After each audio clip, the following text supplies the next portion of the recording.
give her a warm welcome.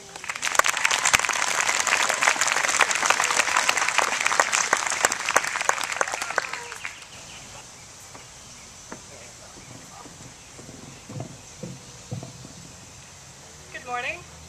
As a parallel to Eric's speech about all of the amazing things that the class of 2011 has done, I decided to focus on our teachers and what they've done for us. Our senior year began with an exhausting and seemingly never-ending canoe journey. Over those few grueling days, we would often hear, "Don't get too far ahead of the group, don't tip over the canoes, and do not hit each other with the oars."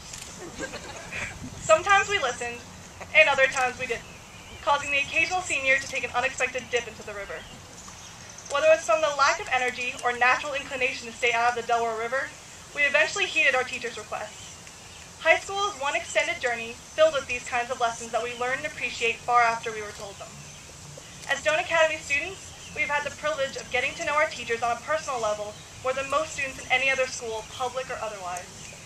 Due to this connection, we were able to learn not only about how to use matrices or why Thomas Jefferson had so many lady slaves, but how to deal with everyday life and why facing our problems head-on was so important.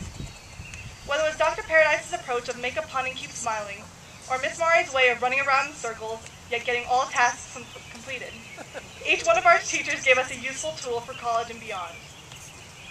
Dr. McCormick and Mr. Russell will be remembered as the ones who taught us to take responsibility for our own actions. Giving excuses to either of them about an assignment was not an option, and they knew whenever we dared try.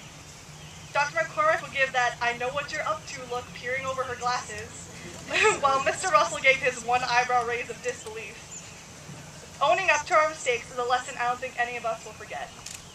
And as our wonderful nurse, Ms. Lashora, healed our headaches from life's unexpected trials as well as stomach aches and cuts. She showed us that there's always someone there to listen and care for what you're going through, no matter how trivial the issue. Our teacher and advisor for 5 years, Mr. DeBarger, taught us that you don't have to stop having fun to teach kids about math. Instead of finding X, it'd be finding the angle of spider or calculating the acceleration of the big green monster chasing after you. His laughter and silliness kept us awake and interested during class, so that math didn't seem as torturous as it really was. Those who had innate love for teaching grabbed our attention the most. Dr. Paradise's lectures never felt like lectures. The way he told the history stories were similar to parents telling fairy tales to children, filled with emotions of suspense and excitement. When reading Latin literature about Roman civilization, Mrs. Ginsburg showed us the same enthusiasm. They both taught that history isn't just about memorizing dates and facts, but the lives of the people during those times and how the stories they lived impacted the world around them. Both of them are living encyclopedias, and when they don't know the answer, which is rare, they search for it. And lastly, there is Miss Mari. Without her, most of us wouldn't have the choice to go to half of the colleges. She reminded and helped us with all of our deadlines for applications. Our lesson was that missed deadlines in the real world could cost us an acceptance and eventually a job. As many people know, she is also my mother. While Asian kids have strict tiger moms, I have a protective mama bear. She always made sure that I was okay, and then, never mind. Nothing bad happened to me at school without her knowing about it soon after.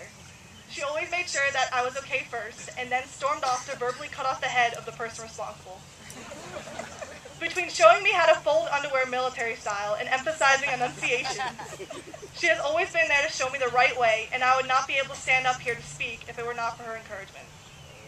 So just as our teachers had guided us on the river, they have prepared us academically, mentally, and socially for the unknown waters that lie ahead. So congratulations to the class of 2011. We're finally done!